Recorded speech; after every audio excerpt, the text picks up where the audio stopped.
What is up, guys? So I've been doing a bunch of research into these new Can-Ams, the new 500 and 700 models. Those aren't CCs, by the way. This is what they're calling them. Neither of them are 500 or 700 CCs. They're both 650s. But anyways, I've been looking specifically into the XMR700. I've been trying to buy one. I had a deposit down, and that dealership hasn't gotten allocation yet. However, I did find some dealerships that do have them, so I might get one of these relatively soon. Calling around and trying to see if I can work a decent deal and not pay too much of MSRP. So in preparation for buying a new machine, I always read the entire owner's manual. These are available online. If you just go on the Can-Am website and click around, their website's kind of stupid, but you can find it. Also, there's a link right there. I'll go ahead and drop that link in the description. I've got a bunch of tidbits to share out of the owner's manual. I'll go through that after.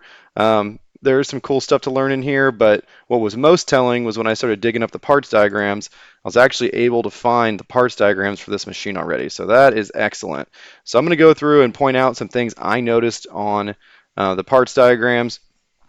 Bottom line up front, the big takeaway is that I don't think the XMR has that big of a reduction. It is advertised as having mud-specific gearing. Let me go ahead and pull up that PDF, drag it over. So this is the PDF spec sheet for the XMR 700. We should probably start here. Snorkeled, radiator relocate, front locker on top of the Visco lock, 28-inch swamp tires, all the XMR stuff. What we got excited about was, of course, the front locker. That's the same style that I had in my Renegade 1000 XMR, my 2022. But also it says extra low. So it says extra low, low, and then high, neutral, reverse park. Let's go ahead and talk about that in a little bit, but I think it's not an extra low low. I think low, high, and reverse are all lower, but I think it's only about 6%, and I'll show you why once we get to that parts diagram. Here's the rest of the specs if you're interested. The sucker is heavy, dry weight, just under 900 pounds. And it's got double A-arm suspension now instead of the trailing arm stuff, which I talked about in a previous video.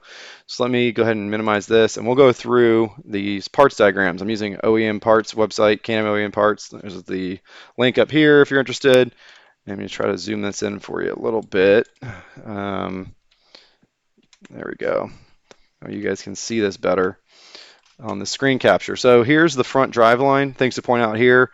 There's still two U-joints in the front, or not still. There are now two U-joints in the front. Can-Am used to have a straight shot out of the engine slash transmission into the front diff with no U-joints. Why this is annoying is because, well, that's two more things to wear out, and they didn't put boots over their U-joints, so they're going to wear out pretty quickly. Honda covers the U-joints and boots, so you have a double layer of protection to get mud and water out of the roller, so that's kind of annoying. We hate seeing U-joints. The best machine as far as packaging engine layout is the Yamaha, where there's no U-joints. The diffs plug straight in pretty much with straight shafts, so there's that. We got a big sealed bearing here. That's nothing really new. One of your CVs is this long one. That's kind of a Can-Am staple. Nothing really to talk about there. Okay, let's go to this. Here's our front diff. This is the Visco lock unit, and it's also got the shift fork in here, which actually is a real locker.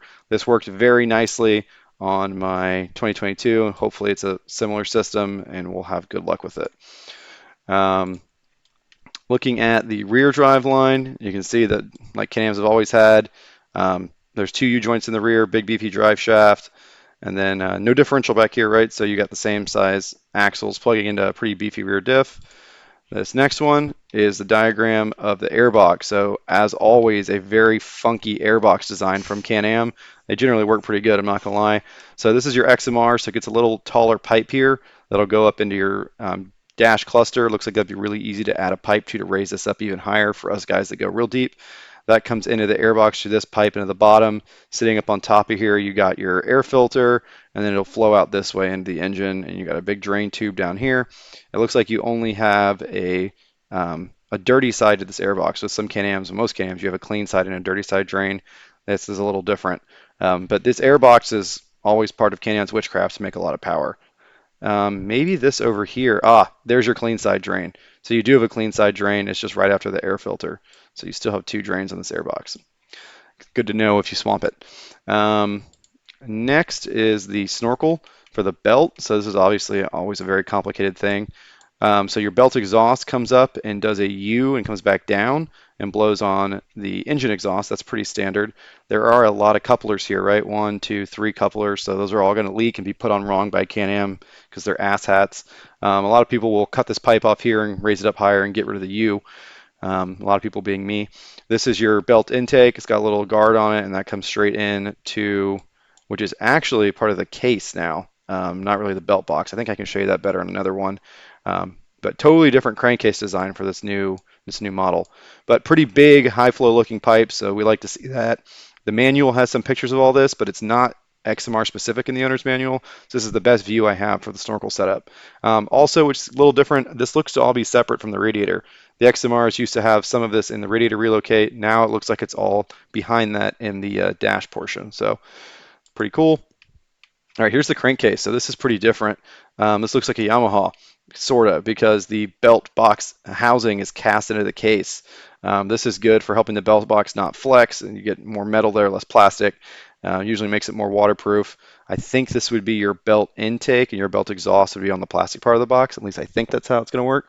One thing that's different than the Yamaha layout here is there's no transmission built in to the engine case. There's still a divorced transmission unit running separate oil. And yeah, you see these right here, 9 and 10, bearing sleeve, bearing sleeve. I think those are where your crankshaft rides on, and that's, or connecting rod rather, one of those two. And that's why Can-Ams don't like getting swamped, just because they don't have a ball bearing crank a lot of times.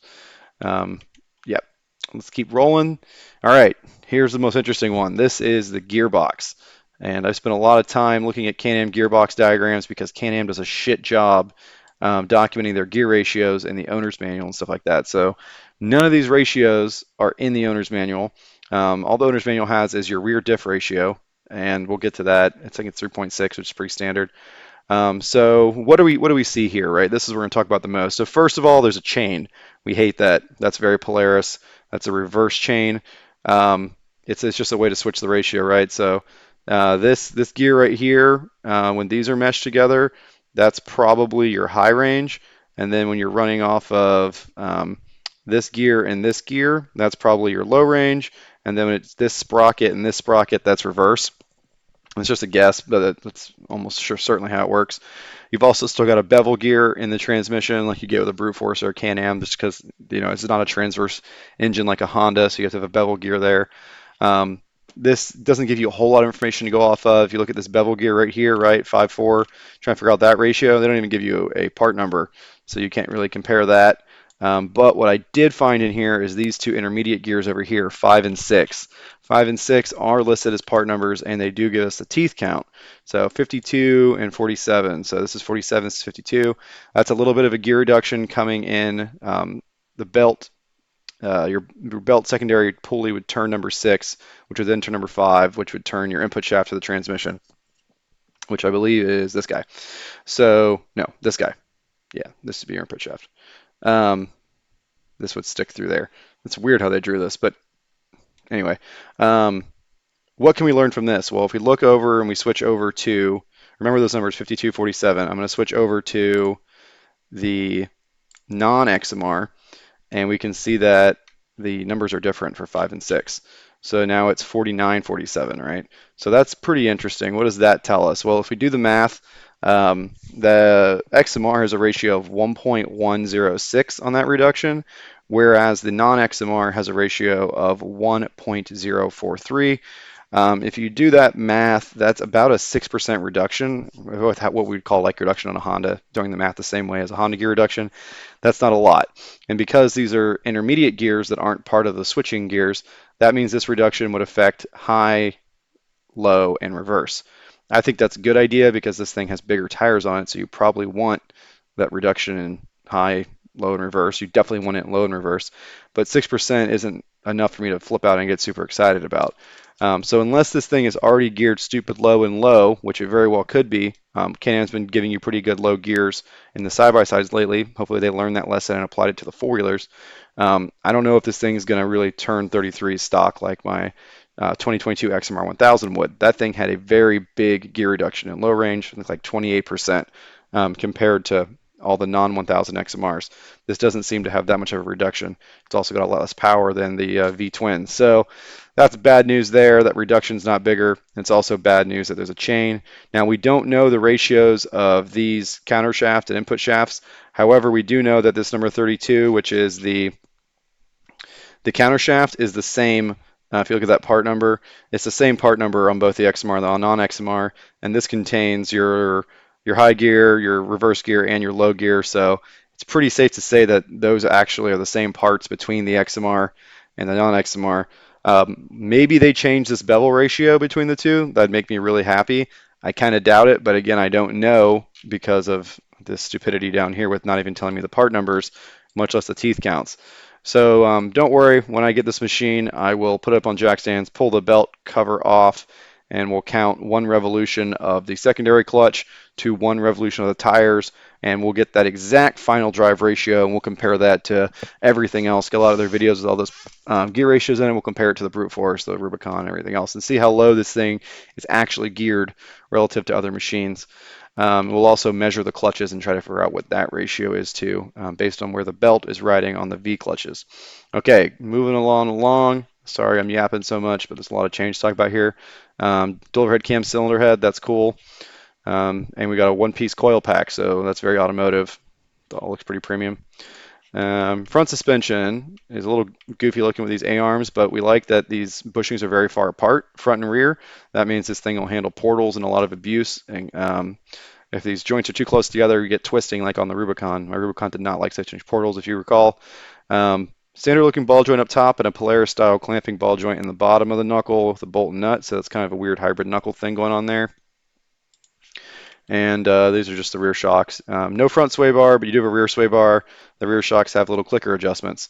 All right, that's a lot of yapping. That's what I've learned just digging through the parts diagrams. Let me tell you what I learned going through the manual. So I've got a lot of notes here. I'll try to go through this as quickly as possible. I've got some shortcuts so I can just type in page number. Here's the payload. It's not amazing. 400 pounds total, and that includes the operator. Um, yeah, not much to talk about there.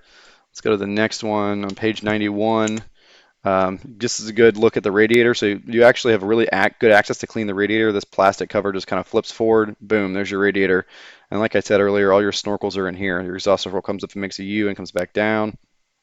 And your intakes are over here and here, I think. More to come on that once I buy this thing and start taking it apart. All right, what's next on the list? Oh, this is funny. They give you braked and unbraked towing ratings, which I think is stupid to give you a brake towing rating on a four-wheeler. No one's going to have trailer brakes hooked up, but whatever. 2,000 pounds if you have trailer brakes. That's freaking meaningless. Thanks, Can-Am. Okay, 120. It does have combined brakes, so when you hit this front brake, it's going to do both front and rear. The rear pedal just does the rear brakes. I hate that, and I also hate that the lever's on the wrong side compared to my dirt bikes and four-wheelers. So every time I get on a Can-Am, I almost kill myself because the brakes are, Canadian. What is next? 128. Locker. We kind of already talked about that. It's got the real locker. You got your drive modes up here. Very premium. 131 modes. So you got work and sport. I thought the modes were stupid, but they actually came in pretty handy on my XMR 1000 when I was letting chicks and idiots drive it. No, I shouldn't put those in the same sentence. That sounds sexist. Oh well. I put them in baby mode so they didn't kill themselves. 137. Okay, it won't let me type for some reason. Great. Here we go. It's got a little switch panel right here in front of this little glove box. If you're in Finland, you get a horn. Funny. I think that's all to talk about there. How the seat comes off. Nothing too fancy. This shows you a lot of stuff. Oh, there's where the toolkit is. Yep, a lot of this is non-XMR specific. Some of it is, some of it isn't. This new cowl, all the bodywork looks like it comes off a lot easier than the old Can-Ams, which is great because the old XMR was just a real pain in the butt to take the front cowl off, the horn thing. These body panels are kind of Honda inspired where it's one big piece on the side to control the heat, keep the heat away from you and everything. This thing should have a lot better heat because it's single cylinders. You don't have exhaust pipes run all over creation. Yeah, let's go to my next page number I have saved. Break-in procedure. This is good to know if you're going to buy one of these. So 10 operating hours, less than 3/4 throttle, normal break-in stuff. and belt break-in, they say 30 miles, which is a pretty short belt break-in, so that's nice. So 200 miles or 10 hours for the break-in. And then let's go to 169. What did I have on here? I thought I had a picture of the belt drain, but maybe I wrote down the wrong page number there. There's a drain on the belt box, which is nice. Oh, here we go. Belt box drain. After you pull that cover off, pretty easy to get to. Very nice. You do have to pull a cover to get to it. Rear shocks are adjustable. I think it comes with a tool, but if not, you can use a pair of pliers. 3-position adjustability for your rear preload. You got power steering modes like all the older Can-Ams, nothing new there. Skid plate. Um, the Pro Outlander has a nice skid plate too, which I'm pretty sure you could swap onto here to upgrade the skid plate if they're not the same. Let's see what else we want to talk about. I got a long list of things. 195 maintenance procedure. So you see your first oil change is due at 100 hours, and then after that it's every 200 hours. This is your normal kind of matrix for doing stuff to the machine. And then it's got A plus, which is if you're doing hardcore mud and water, which is what you should do with an XMR, so you should always follow the A plus. But it goes in here and tells you what to do at each interval. There's a bunch of stuff in here about the emissions crap. Hopefully I don't get that in Florida, but if I do, I can just throw it in the trash. Some of these actually do a catalytic converter. I'm hoping the one I get won't, because then I can leave the exhaust alone. If I have a catalytic converter, obviously that's got to go in the trash. It's just going to get full of mud and choke the exhaust system. All right, chugging along. I think it's 224. We got some good view of the airbox. We talked about this a little bit before, and the parts man over here is a better picture. This is a non-XMR, right? So in the XMR, I think this intake pipe goes up a little farther, and hopefully this belt intake goes up a little farther, but that's where your air filter is, right on the side of the handlebars. A little goofy. Here's your fuse box. Here's your coolant tank. Neat, but different, a little goofy. We'll see how it works out in practice. There's your oil fill for the engine.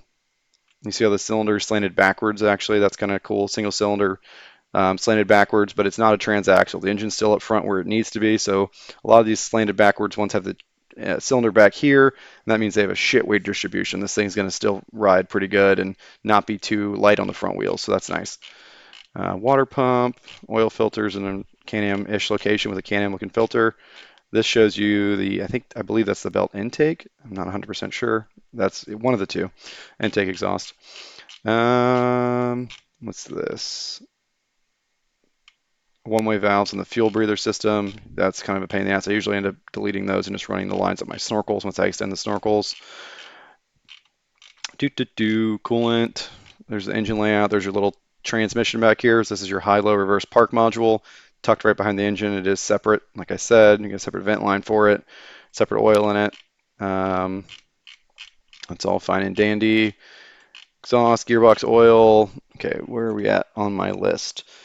I already said single spark plug. Let's go to 253. Skip ahead a few pages to not bore you guys completely to death. Here's how to get to your CVT to inspect your belt. Pull this cover, pull the belt off. You got to pull part of the floorboard. I think this is a separate piece. You can leave some of the floorboard here, maybe, and get the belt off. But it looks like it is kind of tucked behind the whole floorboard. Some of these Can-Ams are a pain. You screw this tool in here. That'll open up your secondary. The secondary does look huge, so it looks like you're getting a really good reduction from the belt. Big secondary, small primary means a good belt reduction, right? So I'll measure all that once I get my hands on one of these. It does have some new and improved clutching. I'm sure it's decent. Can-Am clutching has come a long way the past few years. Here's the battery. There's the exhaust, right? So the battery's in the rear on the right-hand side. That's not super interesting. Relays. Yep. All right, what are we down to now? We're going to get into the specs here shortly. Just keep scrolling. Hopefully I'm not going too fast for you guys. People complain I go too fast, and then people complain my videos are too long, so you can't have it both ways, guys. I'm sorry.